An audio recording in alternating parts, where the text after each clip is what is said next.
Ya, pada akhirnya emas memiliki dorongan kenaikan kembali, padahal kemarin sempat kita lihat meluncur dengan drastis sampai zona 2675, tapi ternyata tidak tembus dan itu confirm bahwa kemarin kita sempat sarankan kalaupun mau switch strategi harus confirm dia betul-betul tembus di bawah 2675. Dikarenakan tidak tembus, berarti skenario kemarin kita bisa dibilang ya 60%, 70% cukup berhasil ya. Nah, cuman masalahnya adalah apakah ini akan terjadi kenaikan lanjutan apa tidak? Area 2721 sampai saat ini masih bertahan dan kita lihat juga terjadi koreksi yang cukup tajam tadi sampai area 2699. Nah, masalahnya adalah kita masih punya data ekonomi lagi nanti malam, yaitu kaitannya dengan data PPI dan juga keputusan suku bunga ECB. Kira-kira akan seperti apa dampaknya? Kita lihat lebih dulu dari grafik berikut ini.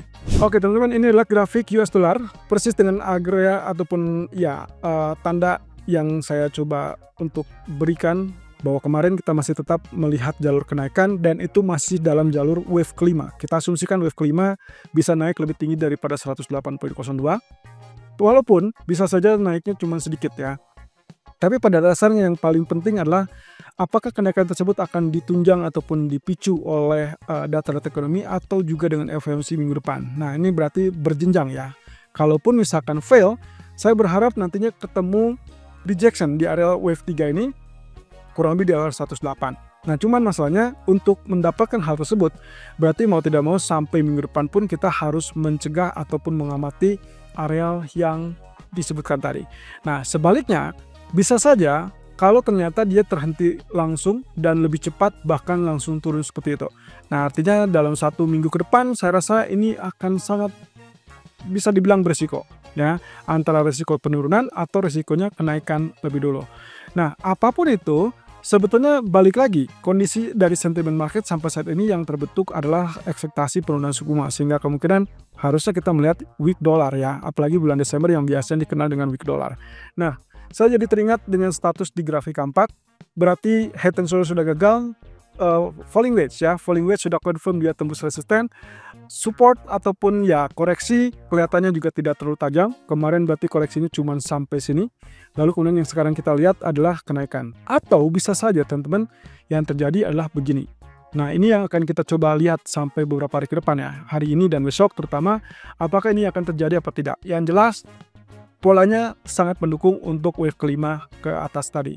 Nah, sementara untuk US Treasury-nya, grafik 4 juga menunjukkan kenaikan ya, sama dengan apa yang kemarin kita khawatirkan, bahkan kecenderungannya di grafik daily juga memiliki area yang sama yaitu rebound, tapi bedanya adalah terkait dengan kenaikan ini kita prediksi atau kita perkirakan itu adalah sebagai wave B dengan asumsi bahwa hitungan wave satunya sudah selesai lebih pendek, kemudian ini wave kedua, wave 3, wave 4, dan wave 5 ya, jadi kita dalam acuan sebagai correction ABC. Nah, kalau betul maka kita akan segera mendapatkan rejection dari US Treasury, which is good ya untuk emas, karena dengan demikian kalau dia bisa turun lebih dulu berarti kita punya kesempatan untuk melihat dolar dipancing ataupun ditarik untuk turun. Tapi berbeda cerita kalau ternyata kenyataannya ataupun keadaannya bukan terjadi wave ABC melainkan wave 1, 2, 3, 4, 5 yang belum selesai. Jadi saya khawatirkan begini teman-teman, kalau ini yang terjadi maka yang sebetulnya sedang kita lihat adalah masih dalam tahapan wave ketiga, lalu kemudian ini 4 dan akhirnya kita akan dapatkan lagi wave 5 mirip dengan apa yang terjadi pada US dollar. Tapi kalau misalkan tidak ya otomatis skema yang pertama yang kita pegang. Nah, berikutnya, kalau kita perhatikan dari grafik pound sterling, teman-teman bisa lihat di sini candlestick kembali tutup dengan bearish, jadi seharusnya turun ya. Tapi entah kenapa dia agak sulit untuk mulai penurunan. Well, untuk saat ini saya perkirakan imbas dari data ekonomi yang relatif bisa dibilang menunjang untuk penurunan suku bunga. Jadi ceritanya pound sterling menguat karena ada gejala di mana ya istilahnya pound sterling pun masih lebih baik daripada zona Eropa atau bahkan untuk saat ini terhadap Amerika. Nah, tapi tidak akan sepenuhnya benar. Kenapa? Karena sampai saat ini saya tidak melihat alasan dia untuk tembus MA200 terutama di grafik daily. At least belum ya, at least belum. Kalaupun iya, maka switch strategi baru bisa dilakukan kalau misalkan betul-betul tembus 1.2830, di mana itu adalah area 61,8% dari Fibonacci retracement. Intinya yang akan saya sangat tunggu-tunggu adalah terkait dengan penurunan yang kita asumsikan inilah wave 1, 2, 3, lalu kemudian 4 dan kita sedang menunggu wave kelima ya. Kita bisa lihat di sini pergerakan ataupun estimasi yang berikutnya akan terjadi adalah terkait dengan data ekonomi Amerika atau data Inggris sekalipun. Dan itu sayangnya baru muncul besok ya. Nah, sementara kalau kita perhatikan dari grafik H4-nya, peluang penurunan tersebut masih bisa bisa dibilang cukup terbuka ya. Karena kita asumsikan dari area ini rising wedge-nya kita belum menemukan mentoknya wave 5-nya di mana.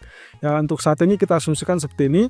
Berarti kita punya kesempatan wave 5 itu sampai 1.2840.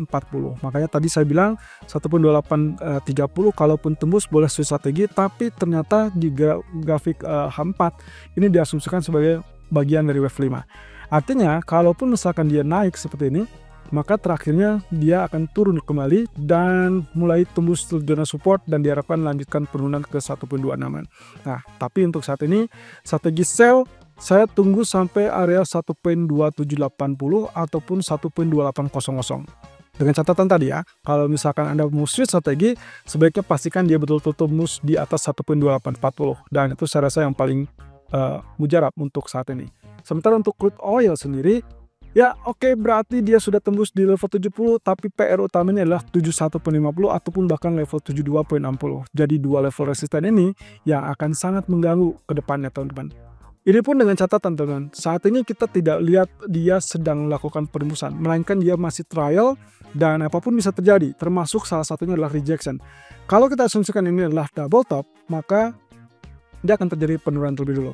Ini pun dengan catatan, penurunannya kalau kita kaitkan dengan double top, itu adalah konfirmasi dari neckline di level 67 ataupun di 66. Tapi untuk saat ini, yang paling penting adalah zona tengah ada di level 69.00, sehingga kalau misalkan harga tidak terlihat tembus di bawah 6920 atau 69.20, maka kita asumsikan itu zona buy yang baik, kemudian dia lanjutkan kenaikan sampai level 7150 atau bahkan ngegas langsung ke level 72.